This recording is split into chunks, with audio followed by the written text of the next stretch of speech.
través de la señal de Radio Nuevo Mundo, presentamos el programa Academia Libre, un espacio que sintoniza con la actualidad educacional, el desarrollo científico y el mundo de las artes. Aquí la Universidad Pública pone sus micrófonos al aire. Con ustedes, David Evia.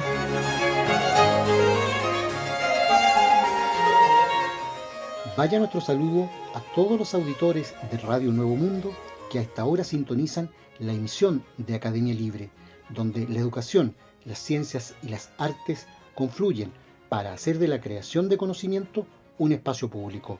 Me acompañan Francisca Baitía y Cristian Castro. Hablamos de educación en Academia Libre a propósito de un libro que recorre buena parte de la historia de los modelos de postulación a la enseñanza superior en Chile. PAES, o Prueba de Acceso a la Educación Superior, es el nombre del nuevo instrumento que reemplazó a la PSU y que permitirá el ingreso a las universidades adscritas al sistema de acceso y que desde la semana pasada han rendido más de 250.000 estudiantes en todo el país. Los recientes cambios en el sistema de selección de alumnos de pregrado para ingresar a la educación superior no son nuevos, son parte de un proceso que se inició hace 171 años, según han consignado los especialistas. La primera herramienta de admisión fue el bachillerato, que estuvo vigente desde 1850 y hasta 1966, bajo la supervisión de la Universidad de Chile. Por casi un siglo, ese fue el modo en que se terminaba la educación secundaria y además se podía ingresar a la universidad. La modalidad, ante la crisis educacional que se vivió durante la dictadura de Carlos Ibáñez del Campo, se suspendió. Se dictaminó que para ingresar a la educación superior el único requisito era la licenciatura de egreso de la enseñanza media. En respuesta, las universidades crearon su propio sistema de ingreso y aparecieron los preuniversitarios. Al caer el gobierno de Ibáñez, en 1931 se volvió a instaurar el bachillerato como examen oficial de admisión. Esto es lo que consigna parte del libro de Elizabeth Simonsen, 60 años del Consejo de Rectores de las Universidades Chilenas. Fue una modalidad flexible. Se rendía en enero y marzo. Contenía preguntas abiertas de desarrollo, sin alternativas, con pruebas de comprensión de lectura, redacción, idioma y test específicos de matemática y biología. Otorgaba el grado de bachiller en filosofía y humanidades. Era un examen complejo. Se rendía frente a 13 examinadores de la Universidad de Chile. Cada examinador corregía sus propias pruebas. El proceso, con el alza de alumnos, el número de universidades y de programas académicos, fue casi insostenible. Si en 1950 la matrícula de estudiantes de pregrado era cerca de 20.000, para 1967 había aumentado a 55.653. Entre 5 y 10% de cada grupo socioeconómico lo rendía, porque era complejo. Tenía una parte escrita y otra oral. Entonces el sistema no tenía la capacidad de tomar y revisar esos exámenes, precisa la autora, Elizabeth Simonsen. Las críticas no se hicieron esperar. A medida que se manifestaba la masificación de la educación secundaria, se hacía más evidente, subraya la autora, que solo unos pocos podían acceder al bachillerato y por ende a la universidad. En 1966, último año en que se rindió el bachillerato, si el 13,8% de los estudiantes de nivel socioeconómico alto se matriculaban en las universidades, en el caso de los de nivel socioeconómico bajo era el 7,1%.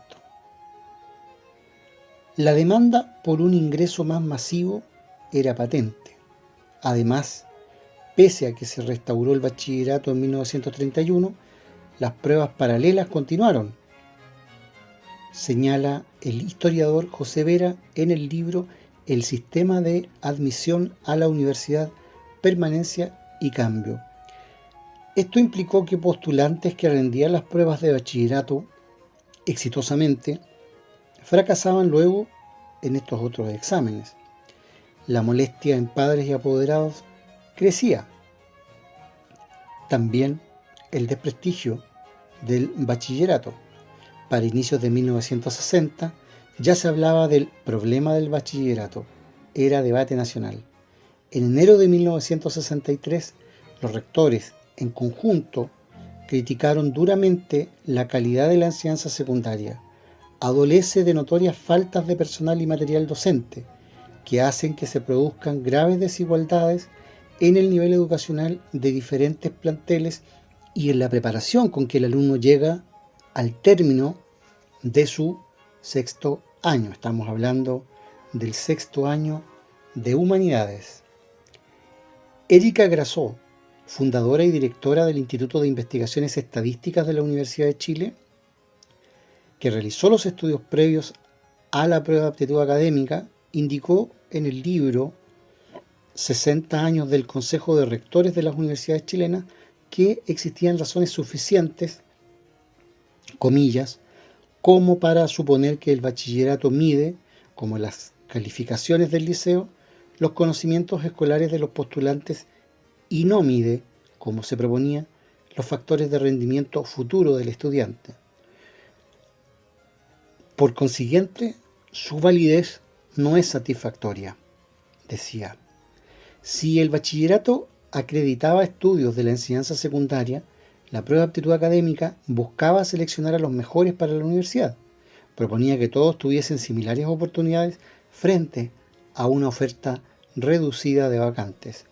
Entre 1964 y 1966 se aplicó experimentalmente la nueva prueba de aptitud académica.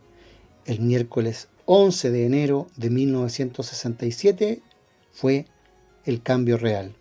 Se rindió en 17 sedes del país con 30.000 inscritos.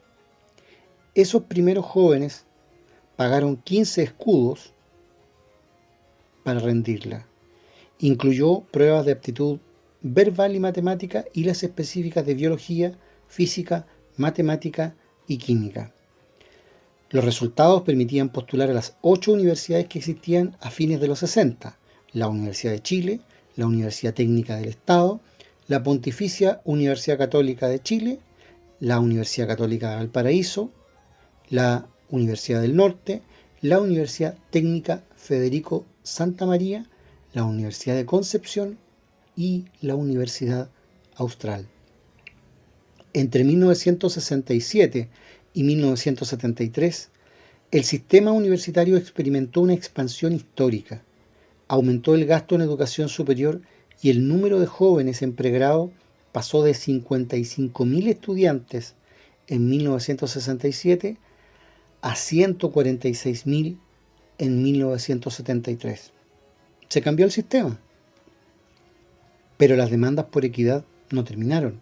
En 1981, señala el libro citado, se relacionó el sistema de financiamiento al rendimiento en la prueba de aptitud académica, lo que hizo que muchas universidades aumentaran entre 60 y 70% la ponderación a la prueba. Por esta y otras razones, el nivel de predictibilidad de la prueba bajó.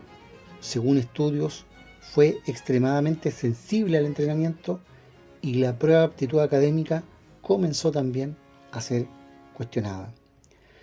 Se mantuvo vigente por 35 años. Fueron constantes las revisiones y adecuaciones que vivió, hasta que en diciembre de 2003 fue reemplazada por la prueba de selección universitaria PSU. La nueva PSU incluyó pruebas independientes, 2 pruebas obligatorias, lenguaje y comunicación y otra de matemática, 2 pruebas selectivas, historia y ciencias sociales y otra de ciencias, con un módulo común y otros optativos de biología, física y química.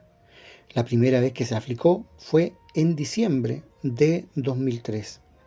Para la primera PSU se inscribieron 159.000 estudiantes, la rindieron 153.000 y de ellos el 34% fue seleccionado en alguna universidad del Consejo de Rectores.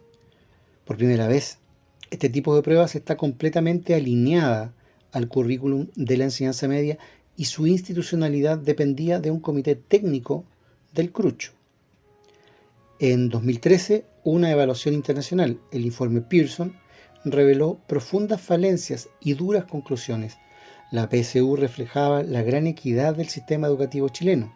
Se indicó, entre otras cosas, dice Elizabeth Simonsen, que los márgenes de error eran más altos que los estándares internacionales. Se dio a conocer que la PSU tenía poca capacidad predictiva y que los puntajes no eran comparables, además de que los alumnos técnico-profesionales no veían los contenidos que se pasaban en las pruebas. La PSU claramente reflejaba inequidades. Ante eso, agregó la autora, en 2012 el CRUCH ha planteado el ranking de notas para, de alguna manera, equilibrar ese problema, precisa. Se trataba de la posición relativa de cada estudiante respecto de las 3 generaciones anteriores de su colegio y que tendría un peso mínimo de 10% de ponderación en el cálculo total del puntaje. En la historia de las pruebas de selección universitaria, desde el bachillerato, hace más de un siglo, la desigualdad siempre ha estado presente de alguna u otra manera. Al revisar las actas del CRUCH, cuando se cambió el sistema de bachillerato a prueba de aptitud académica, el temor recurrente era que más apertura al sistema implicaría una baja en la calidad, acotó Elizabeth Simonsen. En 2020 fue sustituida la PSU por la prueba de transición para la admisión universitaria PDT, que, a diferencia de sus versiones previas, pudo rendirse 2 veces al año. Una modificación que no solo les permitirá que se preparen mejor, sino que ayudará en descomprimir la ansiedad natural que genera que en una sola prueba se jueguen parte importante de su futuro académico y además les entrega la flexibilidad que el sistema de educación superior necesita, subrayó el día del anuncio oficial el entonces ministro de Educación, Raúl Figueroa. Por tratarse de un sistema de transición, la prueba sería reemplazada por un nuevo instrumento, el que fue presentado en enero por el entonces aún secretario de Estado en la cartera, el mismísimo Raúl Figueroa. Según explicó, una de las principales características de la PAES es que muta desde la medición de conocimientos hacia las competencias necesarias para el éxito en la educación superior. Incorpora nuevas herramientas de medición y modifica además la metodología de medición en orden a hacer perfectamente comparables las pruebas rendidas en un momento con las que rindan en otro, ofreciéndoles en esa vía a los alumnos contar con un amplio abanico para rendir la prueba, puntualizó. Además, este instrumento reformulará las preguntas para ser más cercanas a las experiencias de los estudiantes y reemplazará así la medición de solo los conocimientos por la evaluación de competencias. Así, añadió, esta nueva prueba dejará de medir solo la acumulación de conocimientos de los estudiantes y se evaluará también sus habilidades. La PAES tendrá como objetivo evaluar competencias, es decir, tanto el saber como el saber hacer, considerando los conocimientos de los estudiantes, pero también sus habilidades y, por lo tanto, sus capacidades de integrar y utilizar estos conocimientos en diversos contextos. Bien vale la pena comenzar corrigiendo al patético ex ministro de Educación Raúl Figueroa, a quien se le ocurre hablar de éxito en la vida universitaria. ¿Qué tiene que ver el éxito con el nivel o grado de acceso a la educación. Nada, si esto no es un show, esto es un proceso formativo.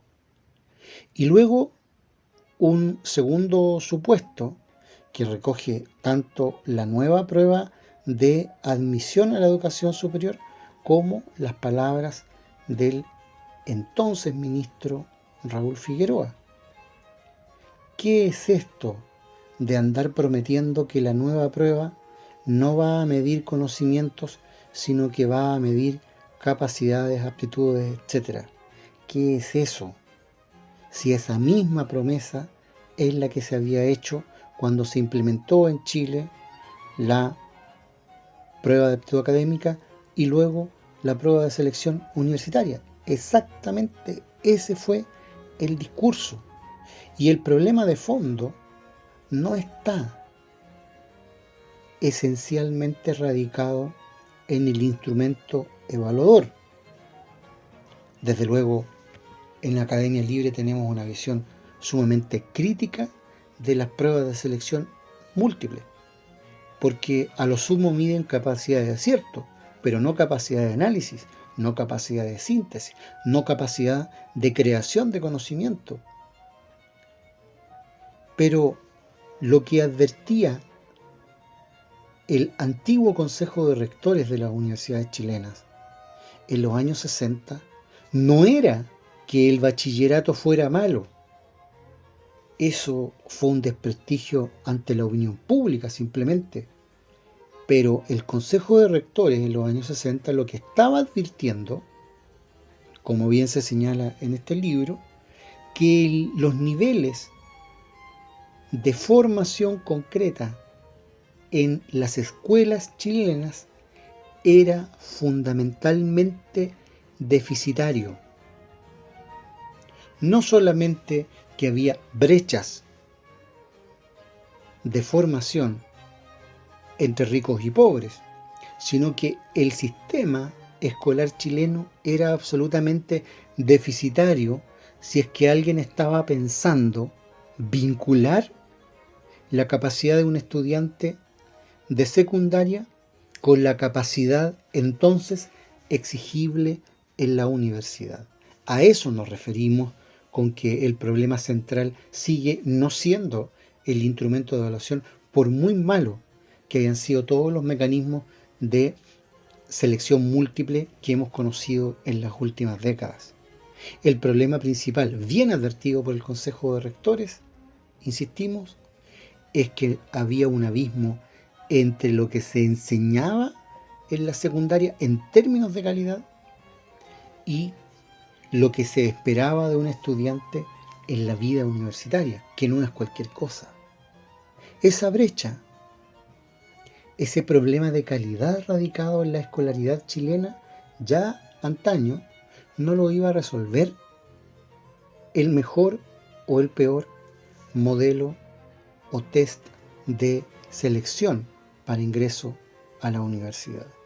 Eso implicaba una reforma profunda a los contenidos y a los conceptos pedagógicos con lo que se apostaba por la educación en Chile. Son cosas completamente diferentes. Y hoy día tenemos una calidad deficitaria de formación en las escuelas, pero además la tenemos en las universidades. Porque las universidades hoy día, que utilizan ese nombre, ya son el resultado de esas décadas acumulativas de educación desigual y magra. Hoy día, quienes recibieron mala educación en la escuela son profesores universitarios. Esa es la realidad. Puede que a alguien no le guste, pero si vamos a revisar la historia de la educación, ahí hay un problema en el que Chile sigue mirando al techo, sigue sin dar una respuesta honesta. Y no me cabe duda de que en unos años más va a llegar otro ingenioso a cambiar de nuevo el mecanismo de selección y acceso a la universidad pero no. Las unidades programáticas, los objetivos y los enfoques de la educación, que es y seguirá siendo el tema de fondo. En Academia Libre, la música tiene historia, con Francisca Beitía. Luigi Boccherini, nacido en 1743 en la Toscana y afincado posteriormente en España, fue un importante compositor y violonchelista, representante de la música galante, propia de los clavecinistas de principios del siglo XVIII, aunque con una gran profundidad técnica. Su riqueza en la invención melódica y la prolijidad en la fluidez del diálogo instrumental, dotada de un gran equilibrio, resuena con el ideario del racionalismo ilustrado francés, cuyo programa apuntaba a la domesticación del caos natural y a una organización racional del devenir social. A continuación escucharemos Eia Mater, de la obra vocal Stabat Mater, por Luigi Boccherini.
Escuchábamos Eia Mater, de la obra vocal Stabat Mater, por Luigi Boccherini.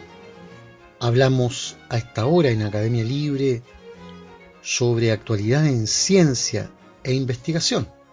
Lo hacemos con Cristian Castro, quien nos proporciona cada semana las novedades en este plano.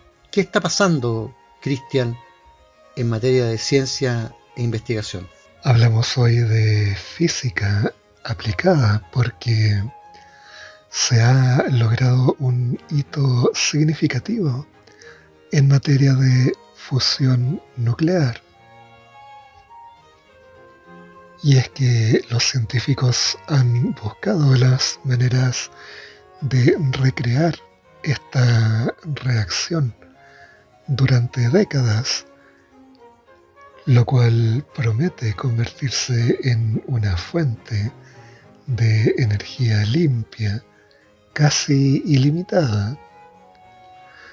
Hace unos días atrás, los científicos confirmaron que han superado una barrera importante, esto es, producir más energía de la que se gastó en un experimento de fusión nuclear. Aunque satisfechos, los científicos dicen que todavía queda mucho camino por recorrer antes de que la fusión alimente los hogares con electricidad. Este experimento tuvo lugar en el Laboratorio Nacional Lawrence Livermore, en California. La fusión nuclear se describe como el santo grial de la producción de energía. Es el proceso que alimenta al Sol y a otras estrellas. Funciona tomando pares de átomos ligeros y obligándolos a unirse. Esta fusión libera mucha energía. Se trata de lo opuesto a la fisión nuclear, donde los átomos pesados se separan. La fisión es la tecnología que se usa actualmente en centrales nucleares, pero el proceso también produce una gran cantidad de desechos que emiten radiación durante mucho tiempo. Tales desechos pueden ser peligrosos y deben almacenarse de forma segura. La fusión nuclear, en cambio, produce mucha más energía y solo pequeñas cantidades de desechos radiactivos de vida corta. Y lo que es más importante, el proceso no produce emisiones de efecto invernadero y, por lo tanto, no contribuye al cambio climático. Para conseguir la fusión nuclear, uno de los desafíos es que mantener los elementos juntos requiere grandes cantidades de temperatura y presión. Hasta ahora, ningún experimento ha conseguido producir más energía que la que se invierte para que funcione. En el experimento del Laboratorio Nacional en California, los científicos pusieron una pequeña cantidad de hidrógeno en una cápsula del tamaño de un grano de pimienta. Luego usaron un potente láser de 192 rayos para calentar y comprimir el combustible de hidrógeno. El láser es tan fuerte que puede calentar la cápsula a 100 millones de grados Celsius, más caliente que el centro del Sol, y comprimirla a más de 100.000 millones de veces la atmósfera de la Tierra. Bajo estas fuerzas, la cápsula comienza a implosionar sobre sí misma, obligando a los átomos de hidrógeno a fusionarse y, por consecuencia, a liberar energía. Al anunciar el resultado, el jefe adjunto de programas de defensa en la Administración Nacional de Seguridad Nuclear de los Estados Unidos, Marvin Adams, dijo que los láseres del laboratorio habían ingresado 2,05 megajulios de energía al objetivo, que luego había producido 3,15 megajulios de salida de energía de fusión, lo cual deja claras señales del hito correspondiente. Melanie Wainwright, directora ejecutiva de Fusion Energy Insights, explicó por qué los científicos están tan emocionados por este avance. La fusión ha entusiasmado a los científicos desde que descubrieron por primera vez qué estaba causando que el Sol brillara. Estos resultados hoy realmente nos ponen en el camino hacia la comercialización de la tecnología. Por otra parte, científicos del Centro de Estudios de Fusión Inercial del Imperial College de Londres calificaron este avance como un verdadero momento decisivo que demuestra que el santo grial de la fusión puede lograrse. Este ha sido el sentimiento del que se han hecho eco los físicos de todo el mundo. El éxito de hoy se basa en el trabajo realizado por muchos científicos de Estados Unidos, Reino Unido y de todo el mundo. Con la ignición ahora lograda, no solo se desbloquea la energía de fusión, sino que también se abre una puerta a la nueva ciencia, dice Gianluca Gregori, profesor de física en la Universidad de Oxford. Ahora bien, sobre la pregunta respecto de cuánto tiempo pasará antes de que podamos ver el uso de la fusión en las centrales eléctricas, el director del Laboratorio Nacional en California, Kim Budil, dijo que todavía hay obstáculos importantes. Con esfuerzos y con inversiones concertadas, unas pocas décadas de investigación sobre las tecnologías subyacentes podrían poner en condiciones la construcción de una central eléctrica. Este es un avance que los científicos suelen calcular en 50 o 60 años al intentar responder la pregunta con un dato más o menos exacto. Ahora bien, este hallazgo no está exento de ciertas consideraciones. Los científicos españoles Enrique Nacher y José Luis Taín del Consejo Superior de Investigaciones Científicas en España advierten que aún queda lejos poder contar con reactores de fusión para la producción industrial de energía.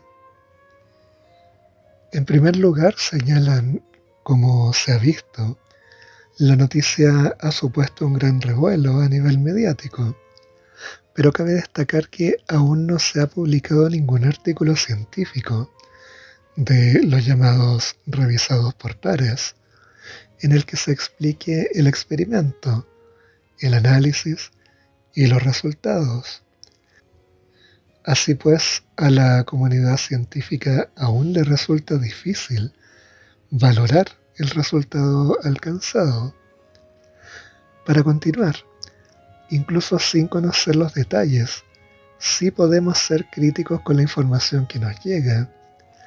El avance conseguido por el equipo científico en California ha sido medir más energía de salida que de entrada en la cámara de ignición. Con ello han anunciado que el factor de ganancia Q es mayor que 1 por primera vez. Y aquí es donde nuestro espíritu crítico nos hace buscar anomalías en el lenguaje, la expresión o la definición de los diferentes términos.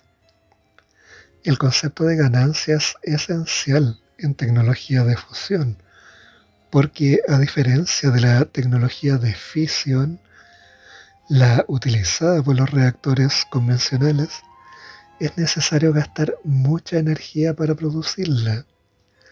Por ello, producir energía a través de fusión económicamente viable requiere que se produzca bastante más energía de la consumida.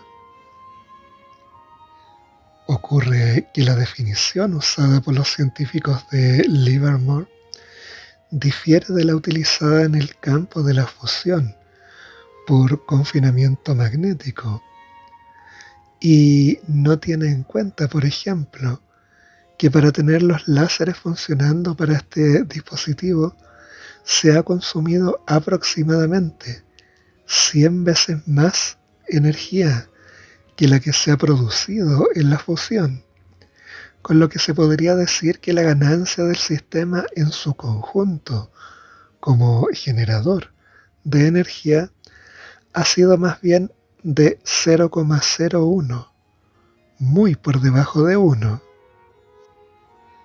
El verdadero avance científico y tecnológico es que se han conseguido duplicar la energía producida con respecto a la anunciada en una noticia similar el año 2021, más o menos por estas fechas.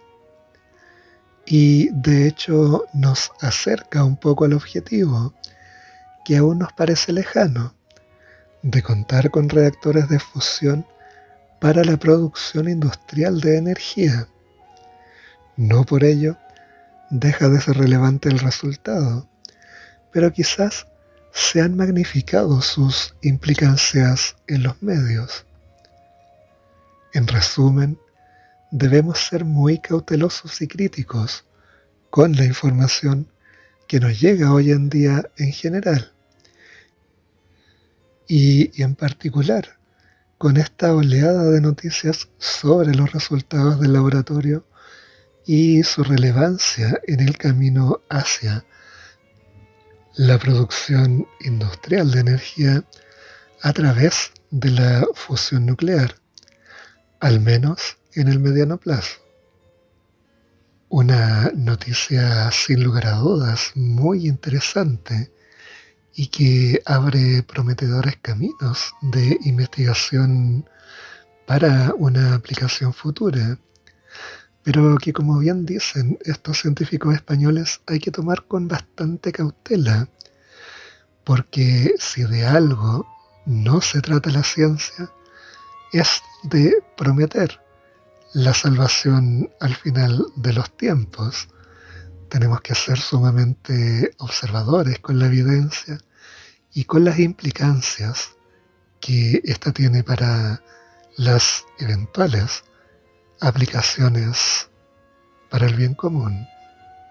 Muchas gracias, Cristian, por ese reporte que nos deja al día en ciencia e investigación. Vamos a la música con Francisca Beitía. El aporte de la historia de la música por parte de Luigi Boccherini tiene que ver con el haber sido un precursor notable del quintetino o quinteto de cuerdas, siendo su composición más reconocida la música nocturna de las calles de Madrid. que vio la luz en la década de 1780.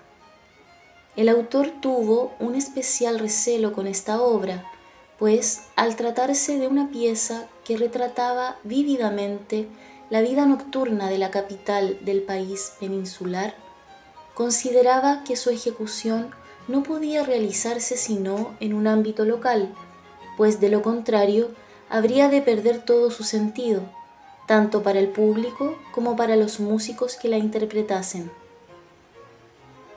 Escuchamos a continuación El Rosario, de la obra Música Nocturna de las Calles de Madrid, por Luigi Boccherini.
escuchábamos El Rosario, de la obra Música Nocturna de las Calles de Madrid, por Luigi Boccherini.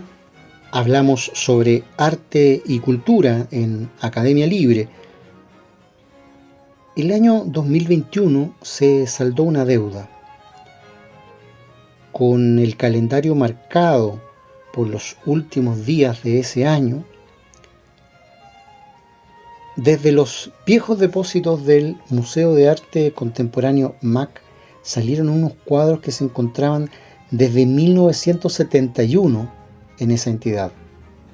Se trataba de una serie de 7 pinturas llamadas Identificaciones del artista visual argentino Ernesto Deira y que fueron exhibidas en la sala universitaria del Instituto de Arte Latinoamericano de la Universidad de Chile en ese entonces, en 1971, con motivo de la visita oficial del presidente cubano Fidel Castro a Chile. Se trataba de una serie de 7 óleos en blanco y negro que abordaban temáticas de connotación política con personajes mutilados en alusión a la muerte del Che Guevara y a la guerra de Vietnam. La idea era que una vez que el líder cubano dejara Chile, las obras fueran a la isla, pero eso nunca ocurrió. Tras el derrocamiento del gobierno de la Unidad Popular en 1973, los cuadros se creían destruidos por la dictadura de Augusto Pinochet y Deira falleció en 1986 convencido de que sus obras ya no existían. Sin embargo, aparecieron en excelentes condiciones en las bodegas del MAC. Tras años de gestiones, finalmente la familia del artista trasandino logró que se devolvieran los trabajos allende los Andes. Un año más tarde, ya concretado el retorno, y en agradecimiento a la Casa de Bello, entidad directriz del MAC, por la custodia del legado del artista, su familia donará la obra El Remolacho, que ingresará a la colección MAC. Es un óleo y esmalte fechado en 1964. El hito será formalizado en la Embajada de Chile en Argentina en un acto donde participará la rectora de la Universidad de Chile, Rosa de Bes, la embajadora de Chile en Argentina, Bárbara Figueroa, el director del MAC, Daniel Cruz, y Silvina Deira, hija del artista. La obra permanecerá en la embajada hasta enero de 2023, cuando será trasladada a Santiago. La rectora de la Universidad de Chile, Rosa de Bes, señaló: la Universidad de Chile resguardó por 5 décadas las obras de Ernesto Deira y las preservó de los peligros que representaba la dictadura, defendiendo así el legado del artista. Hace ya un año que la serie Identificaciones pudo retornar a Argentina como una unidad artística y hoy el MAC recibirá la obra El Remolacho en agradecimiento por el trabajo de preservación y como símbolo del mutuo respeto y admiración que compartían Ernesto Deira y nuestra casa de estudios. Seguiremos honrando ese vínculo y destacando a este artista argentino que también se convirtió en una figura de memoria para Chile. Por su parte, Daniel Cruz, director del MAC, indicó: valoramos enormemente este gesto de la familia Deira de donar una valiosa obra del artista al acervo de la Universidad de Chile y del MAC. Se trata de un hito cúlmine en esta cronología que nos ha enseñado mucho en torno al cuidado del patrimonio y la memoria, y que sobre todo nos ha presentado nuevas oportunidades de alianzas entre instituciones y países. Esta donación es también un compromiso para seguir relevando el legado de Ernesto Deira y continuar fortaleciendo lazos desde el arte entre Chile y Argentina, cuenta. En abril de 2022, las obras de la serie Identificaciones llegaron al Museo Nacional de Bellas Artes de Argentina, donde fueron exhibidos desde fines de julio a comienzos de septiembre de este año. fueron visitadas por el presidente Gabriel Boric en el marco de su visita a Buenos Aires en abril, cuando los frescos recién habían sido repatriados. Concluye aquí en Radio Nuevo Mundo esta emisión de Academia Libre, un programa producido por la Comisión Ejecutiva de la Universidad. En los micrófonos, Francisca Beitía, Cristian Castro y David Evia. Agradecidos de su sintonía, nos reencontraremos con ustedes la próxima semana. Hasta entonces.